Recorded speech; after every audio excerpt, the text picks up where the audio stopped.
Hi అండి. అందరికీ నమస్కారం. Welcome to my channel. ఈ వీడియోలో పెన్షనర్లకు కమ్యుటేషన్ రికవరీపై గుడ్ న్యూస్ అయితే వచ్చింది.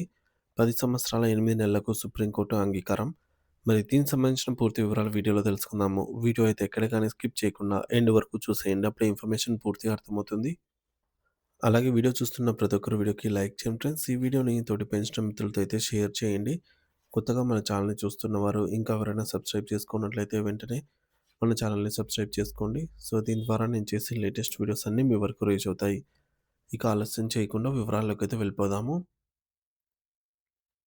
ఫ్రెండ్స్, ఇక విషయానికొచ్చినట్లయితే భారతదేశంలో లక్షలాది మంది పెన్షనర్స్‌కు ఒక అద్భుతమైన మరియు చారిత్రాత్మకమైన శుభవార్త అందింది.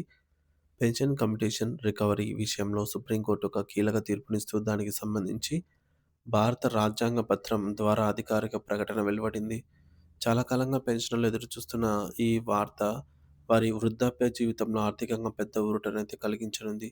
Supreme court civil rate pension civil writ petition number 2498 మరియు కేస్ నంబర్ 822 ఆఫ్ 2024లో ఇచ్చిన తీర్పు ప్రకారం పెన్షన్ కమ్యుటేషన్ రికవరీ కాలపరిమితిని ప్రభుత్వం భారీగా తగ్గించింది.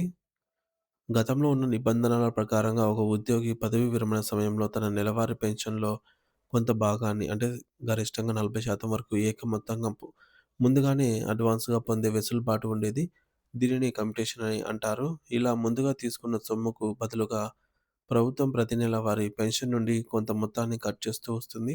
గతంలో ఉన్న central civil services commutation of pension rules 1981 ప్రకారం ఈ రికవరీ కాలం ఏకంగా 15 ఏళ్లుగా ఉండేది. అంటే పదవీ విరమణ చేసిన 15 సంవత్సరాల తర్వాతే ఆ పెన్షనర్‌కు మళ్ళీ పూర్తి పెన్షన్ లభించేది. అయితే ఈ 15 ఏళ్ల నిబంధనను సుప్రీంకోర్టు ఇప్పుడు తప్పుపట్టింది. దీనికి ప్రధానమైన కారణం దేశంలో తగ్గిన వడ్డీ రేటు. సో, తగ్గిన వడ్డీ రేట్లనమాట. గతంలో వడ్డీ రేట్లు 12% నుంచి 13% వరకు ఉన్నప్పుడు ఈ 15 ఏళ్ల కాలాన్ని నిర్ణయించారు. కానీ ప్రస్తుతం వడ్డీ రేటు గణనీయంగా తగ్గిపోయాయి.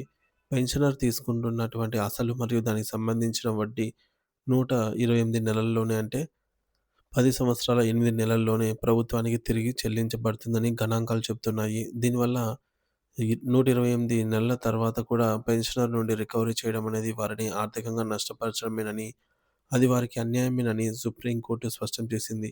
ఈ చారిత్రాత్మక తీర్పు ఫలితంగా రికవరీ కాలం 15 ఏళ్ల నుండి 10 ఏండ్ల 8 నెలలకు తగ్గించబడింది.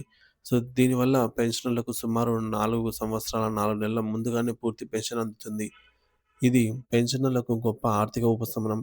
ఉదాహరణకు ఒక పెన్షనర్ నెలకు రూ. 15,000 కమ్యుటేషన్ కట్ అవుతూ ఉంటే, ఈ కొత్త నిబంధన వల్ల వారు దాదాపు 52 నెలల పాటు ఆ మొత్తాన్ని అదనంగా పొందుతారు.